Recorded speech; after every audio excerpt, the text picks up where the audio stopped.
Friends, welcome back to six classes. Previous video में बात की गई थी टाइप्स ऑफ मालवेयर की, सिक्योरिटी थ्रेट्स कौन से होते हैं हमारे कंप्यूटर सिस्टम के लिए जो कि हार्मफुल रहते हैं और हमारे कोड को, हमारे डाटा को करप्ट कर सकती हैं या फिर स्लो डाउन कर सकते हैं हमारे कंप्यूटर की परफॉर्मेंस को। ये तो बात की गई कि कौन से सिक्योरिटी थ्रेट्स होते हैं, लेकिन जिसका प्रॉब्लम होती है उसकी सॉल्यूशन भी रहती है। लाइक टेकिंग एन एग्जाम्पल, अगर हम अपने परिवार की बात करें, अपने घर की बात करें, तो अपने घर की सुरक्षा के लिए आप क्या करते हैं? सबसे पहले गेट होता है हमारा, सिक्योरिटी गार्ड्स आप रखते हैं या फिर वेब कैम्स लगाते हैं, या फिर अगर आप बाहर जाते हैं तो हमेशा लॉक करके जाते हैं। लॉकिंग में भी बहुत सारे जो है नए फीचर्स जो हैं एनेबल्ड हो गए हैं। तो इसी तरह से जिसका भी कोई भी चीज़ का प्रॉब्लम होती है तो उसका सॉल्यूशन भी ज़रूर होता है। तो उसी तरह से जो हमारे कंप्यूटर सिस्टम्स हैं, इन सिक्योरिटी थ्रेट से बचने के लिए हमें क्या क्या करना चाहिए, तो वही आज हम बात करेंगे। थोड़े से कुछ टर्म्स भी, जो नए टर्म्स हैं जो कि एग्जामिनेशन पॉइंट ऑफ व्यू से हेल्पफुल होते हैं, वो भी आज हम इस वीडियो में डिस्कस करेंगे। तो सबसे पहला होता है कि जो एंटीवायरस सॉफ्टवेयर होता है वो आपको इंस्टॉल कर लेना चाहिए। एंटीवायरस नाम से पता चल रहा है, एंटी मतलब क्या होता है? जो कि वायरस के अगेंस्ट। एंटी हमेशा हम यूज़ करते हैं अगेंस्ट के लिए। एंटी करप्शन हो गया, जो कि करप्शन के अगेंस्ट लड़ता है। सिमिलरली एंटीवायरस सॉफ्टवेयर्स कौन से होते हैं? ऐसे सॉफ्टवेयर जो कि स्पेशली बने गए हैं वायरस से लड़ने के लिए। तो एंटीवायरस सॉफ्टवेयर इंस्टॉल होना चाहिए हर कंप्यूटर सिस्टम में, जिससे कि जो भी आपके वायरसेस हैं वो वहाँ पे डिटेक्ट हो सकें स्कैनिंग के दौरान और उन्हें आप रिमूव कर सकें सॉफ्टवेयर के थ्रू। और वो अप टू डेट रहना चाहिए। क्यों रहना चाहिए? क्योंकि जो एंटीवायरस है उसमें मैचिंग पैटर्न्स होते हैं। लाइक टेकिंग एन एग्जांपल, अभी एक नया कोई वायरस का नया पैटर्न आया तो वो क्या हो गया, मैच करके हमने एंटीवायरस में फीड कर दिया, लेकिन कुछ दिनों बाद कुछ और जो है नया पैटर्न का वायरस जो है दिखाई दिया। तो एंटीवायरस को अप टू डेट रहना चाहिए, जिससे कि जो भी हमारे नए वायरसेस रिलीज हो रहे हैं वो उसे स्कैन करके डिटेक्ट करके उन्हें रिमूव कर सके। Patching up the operating system, what does it mean? Patching up का मतलब क्या होता है कि जो हमारा ऑपरेटिंग सिस्टम है या फिर हमारे जो सॉफ्टवेयर्स यूज़ किए गए हैं अपने कंप्यूटर में, वो सारे के सारे क्या होने चाहिए? पैच्ड होने चाहिए। पैच्ड मतलब होते हैं अप टू डेट होने चाहिए। कुछ देखिए, जो भी कोई नया सॉफ्टवेयर जब रिलीज़ होता है तो उसमें टाइम टू टाइम जो है हमें दिखती हैं, उसमें खामियां दिखती हैं जो कि हम ओवरकम करते हैं। देन उस सॉफ्टवेयर को फिर से बिल्डअप किया जाता है, फिर से उसमें मॉडिफिकेशन की जाती है, उसे अप टू डेट बनाया जाता है। This is basically the patching. और देखा जाता है कैसे उसमें सिक्योरिटी थ्रेट्स हैं जो कि उसे वल्नरेबल बना रहे हैं और जो कि हमारे लाभदायक नहीं है। तो वो सब क्या करा जाता है, उसमें उन खामियों को ख़त्म करके फिर से सॉफ्टवेयर को अप टू डेट करा जाता है। This is known as the patching, updation भी बोल सकते हैं। पासवर्ड्स जो हैं हमेशा अच्छे पासवर्ड्स जो हैं यूज़ करने चाहिए। बहुत सारी साइट्स जो है आपको रिकमेंड भी करती है कि एक कैपिटल लेटर होना चाहिए, स्पेशल कैरेक्टर्स होने चाहिए, इतनी लेंथ होनी चाहिए। तो पासवर्ड्स जो है हमेशा हाई सिक्योरिटी का पासवर्ड रखो, जिससे कि जो अटैकर है उसको भी दिक्कत हो और वो आसानी से आपके कंप्यूटर पे एंट्री ना ले सके और आपके कंप्यूटर को हैक ना कर सके। Secure your network, what does it mean? आपका जो नेटवर्क है वो आप क्या करना है? सिक्योर करके रखना है। लाइक टेकिंग एन एग्जांपल, इसका बहुत ही एक साधारण सा एग्जांपल लेते हैं।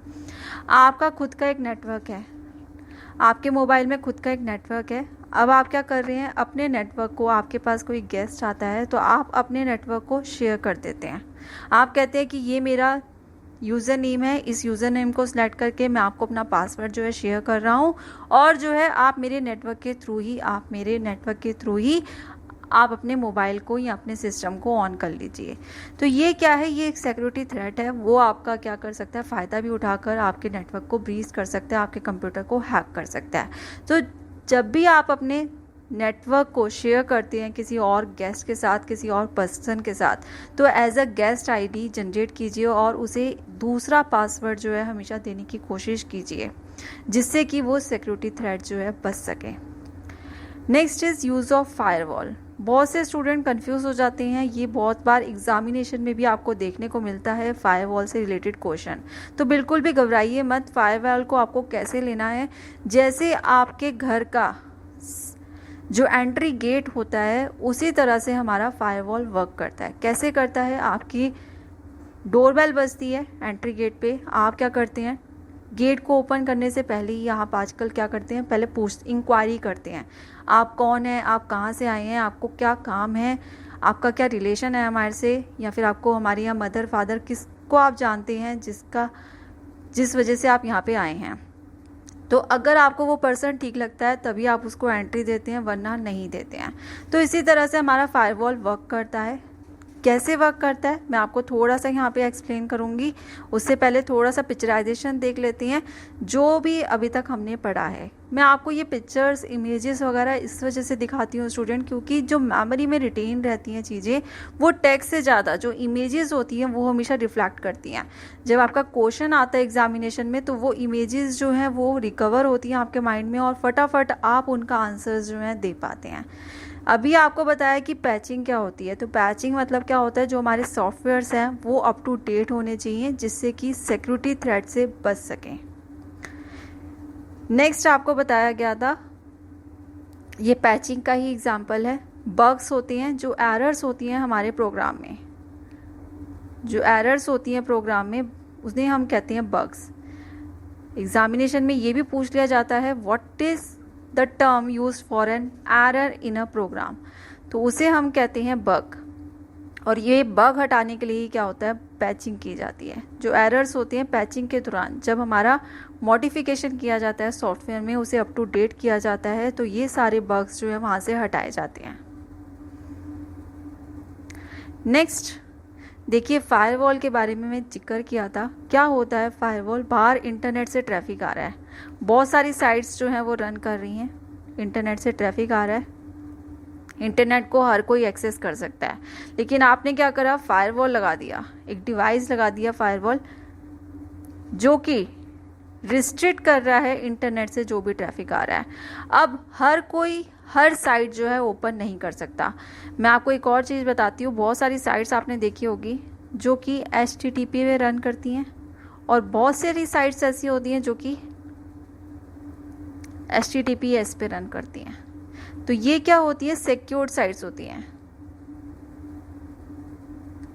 तो जनरली जो HTTP पे यूज़ होती हैं साइट्स, उनको हमें यूज़ नहीं करना चाहिए या फिर वो वनरेबल रहती हैं एज़ कम्पेयर टू HTTPS। तो फायरवॉल में ऐसा लॉजिक लगा सकते हैं कि कोई भी साइट अगर HTTP पे रन हो रही है तो वो होम नेटवर्क में अगर हम उस साइट को एक्सेस करना चाह रहे हैं तो वो यहाँ पे एंट्री नहीं मिलेगी। तो इस तरह से यहाँ पे क्या है, प्रोटोकॉल्स या फिर आप कह सकते हैं कोड डिज़ाइन होता है जो कि रिस्ट्रिक्ट करता है एक्सेस फ्रॉम द इंटरनेट। वो बताएगा कि कौन सी साइट्स जो हैं हमें होम नेटवर्क पे एक्सेस मिलनी चाहिए और कौन सी नहीं मिलनी चाहिए। तो फायरवॉल कैसा काम कर रहा है, सिक्योरिटी गेट की तरह काम कर रहा है। जैसा हमारा घर पे किसको एक्सेस मिलना चाहिए अपने घर के अंदर और किसको नहीं मिलना चाहिए, किसको वहीं से ही बाहर निकाल देना चाहिए, चाहे वो कहीं से भी आया हो इंटरनेट के through. So this is the basic functioning of a firewall. उम्मीद करती हूँ स्टूडेंट आपको समझ में आ गया होगा, लेकिन फिर भी अगर कोई डाउट है तो कमेंट सेक्शन बॉक्स में ज़रूर बताइएगा। अब बढ़ते हैं मल्टीपल चॉइस क्वेश्चंस की तरफ, जिससे आपके जो भी डाउट्स हैं वो यहाँ पे क्लियर हो जाएंगी और सारी चीज़ें क्लैरिफाई हो जाएंगी। उससे पहले मैं आप सभी से रिक्वेस्ट करूंगी कि अभी तक अगर आपने अनअकैडमी लर्निंग ऐप को डाउनलोड नहीं किया है तो प्ले स्टोर में जाके अनअकैडमी लर्निंग ऐप को डाउनलोड कर लीजिए और वहाँ पे जो मैंने नीचे लिंक दिया हुआ है उसे फॉलो कर सकते हैं या फिर मेरे नाम से सर्च ऑन कर सकते हैं, पायल हेमनानी। बैंकिंग एग्जामिनेशन से रिलेटेड मैं बहुत सारे कोर्सेज अपलोड करती रहती हूँ, तो कोई भी अगर आपको डाउट है तो वहाँ पे लाइव क्लासेस होती हैं, तो वो आप मेरे को मेंशन कर सकते हैं और उसकी लाइव क्लासेस हम वहाँ पे ले सकते हैं। बढ़ते हैं क्वेश्चंस की तरफ। Firewall is a type of, option number A security threat, option number B virus, option number C worm, option number D none of the above. तो फायरवॉल क्या है, वो तो बचाता है, प्रिवेंटिव मेजर है, सिक्योरिटी थ्रेट नहीं है। So the answer to this question is option number D none of the above. इनमें से कोई भी जो है बिल्कुल भी ठीक नहीं है। तो स्टूडेंट क्या होते हैं, जनरली कंफ्यूज हो जाते हैं कि आपका आंसर जो है वो नन ऑफ द अबव नहीं हो सकता। तो बिल्कुल भी ऐसा नहीं है स्टूडेंट, घबराइए मत। अगर आपके कॉन्सेप्ट क्लियर हैं तो आपका आंसर भी बिल्कुल ठीक है। Answer could be none of the above as well. So the answer to this question is option number D none of the above. Proceeding towards the next question, इसके बारे में हमने प्रीवियस वीडियोस में discuss किया था जिसमें virus का, malware का जो है लेसन लिया था। मालवेयर के बाद सिक्योरिटी थ्रेट्स का जो हमने लिया था प्रीवियस वीडियो में, उसमें हमने डिस्कस किया था इसके बारे में। तो उम्मीद करती हूँ इसका आंसर जो है आपका आ गया होगा इनफैक्ट कमेंट सेक्शन बॉक्स में। Unsolicited commercial email is known as, नाम एक आपको और बताया था, फटाफट मुझे कमेंट सेक्शन बॉक्स में बताइए। Option number A spam, option number B malware, option number C virus, option number D spyware. तो अनसॉलिसिटेटेड, इनको हम अनवांटेड ईमेल्स के नाम से भी जानते हैं, या फिर दूसरा वर्ड क्या यूज़ होता है, जैसे आप अपने घर में क्या यूज़ करते हैं, जंक फूड। जंक फूड मतलब कि जो अनवांटेड फूड होता है, जो कि आपके शरीर के लिए सही नहीं होता। उसी तरह से ऐसी ईमेल्स जो आपके लिए ठीक नहीं है, that are known as the unsolicited और दी अनवांटेड और the junk email, also known as the spam. Option number A is the correct answer to this question. Now proceeding towards the next question, what is used to protect the network from outside internet access? उम्मीद करती हूँ इसका answer जो है फटाफट आ गया होगा आप सभी का। ऐसा क्या यूज़ करते हैं हम जो कि प्रोटेक्ट करता है हमारे नेटवर्क को from the outside internet access?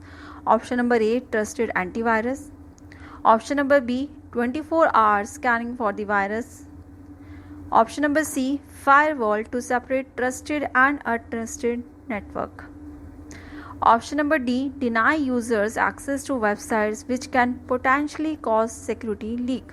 अभी आपको बताया था कि ऐसा क्या डिवाइस यूज करते हैं जो कि क्या करता है, जो इंटरनेट से ट्रैफिक आ रहा है और जो आपका पर्सनल नेटवर्क यूज हो रहा है उसमें सिक्योरिटी लेकर आता है, वो क्या होता है, that is the firewall. So the answer to this question is option number C. Proceeding towards the next question, how do viruses avoid basic pattern match of the antivirus? कैसे वो अवॉइड कर देते हैं अपना जो एक मैच है, उनका जो एक पैटर्न है, वो एंटीवायरस से कैसे बच के निकल जाते हैं? Option number A they are encrypted, option number B they act with special permissions, option number C they modify themselves, option number D none of the mentioned. So the answer to this question is option number C they modify themselves. क्या होता है student, आपने बहुत बार फिल्मों में भी देखा होगा, अगर एक पर्सन को कोई पुलिस वाला गिरफ्तार करने के लिए उसे ढूंढ रहा होता है तो वो क्या करता है, कल्प्रिट क्या करता है, अपना फेस बदल लेता है या फिर जो उसने पहना होता है वो सब बदल लेता है और ऊपर से अपना बुर्का लगा देता है, जैसे कि पुलिस जो है उसे ढूंढ नहीं पाए। सिमिलरली जो हमारे वायरसेस होते हैं वो एंटीवायरस से जो कि काम कर रहे हैं उन वायरस को हटाने का, उनसे कैसे बच के निकलते हैं, जो उनका पैटर्न है वो अपना मॉडिफाई कर लेते हैं, चेंज कर लेते हैं। So the answer to this question is option number C they modify themselves. Now proceeding towards the next question, how does an antivirus of today identify viruses? कैसे वो आइडेंटिफाई करते हैं? प्रीवियसली नोन पैटर्न्स होते हैं। Option number B it can detect unknown patterns, option number C it can take high priority to increase the scanning speed, and option number D is none of the mentioned. तो antivirus जो है अपना work कैसे करते हैं, उनके पास क्या होता है, जो प्रीवियसली नोन पैटर्न्स होते हैं उसके बेसिस में जो है एंटीवायरस इनफैक्ट वर्क करते हैं और उन्हें आइडेंटिफाई करते हैं। So the answer to this question is option number A previously known patterns. So student, hope so you enjoyed my video. That brings us towards the end of the video. Thank you all. Keep watching, keep learning. और video अगर पसंद आती है तो please उसे like कीजिए, share कीजिए अपने फ्रेंड्स के साथ, अपनी फैमिली के साथ, जिससे कि वो भी वीडियोस का बेनिफिट ले सकें और अपनी एग्जामिनेशन को अच्छे से क्लियर कर पाएँ। कोई भी डाउट है तो कमेंट सेक्शन बॉक्स में ज़रूर बताइएगा, और अगर अभी तक आपने हमारे चैनल को सब्सक्राइब नहीं किया है तो वीडियो के नीचे दिए गए लाल बटन को दबाकर सब्सक्राइब करने के बाद नोटिफिकेशन बेल को दबाना मत भूलिएगा। Thank you all, keep watching, keep learning.